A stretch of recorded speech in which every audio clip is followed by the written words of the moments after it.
आज आहे माझा बर्थडे आणि मी आले कंकेश्वरला. ऍक्च्युली सोलो ट्रिप करायची होती, पण आमची मम्मी नाही जायचं एकटी सोलो ट्रिपला, म्हणून मी अलिबागला आले. कारण मला अलिबागचं माहिती पण आहे आणि मी कंकेश्वरला एकटी येणार होती, पण मम्मी बोलली नाही, कोणाला तरी सोबत घेऊन जा, म्हणून मी हिला सोबत येईल.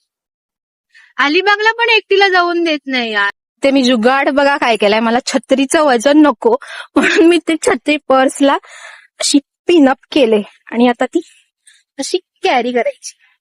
पण वजन तर येतोयच, पण बॅगवर येतोय, हातात घ्यायला लागणार नाही ना. आभाळ भरलाय, खूप पाऊस येतोय. छत्री आणून सुद्धा उपयोग नाही, कारण इथं छत्री जरी ओपन केली, कारण वारा एवढा आहे की छत्रीचा कमळ होईल. आणि येताना आम्ही एक चूक केली की पाण्याची बॉटल सोबत आणलेली नाही.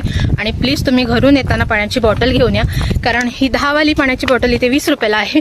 कारण पण तेच आहे, कारण ते एवढं सगळं खालना घेऊन येतात सगळं ओझं, त्यामुळे तिची किंमत पण प्राइस पण वाढते. आम्ही 5-5 पायऱ्या चढतोय आणि 5-5 पायऱ्या चढून बसतोय, एवढा दम लागतोय.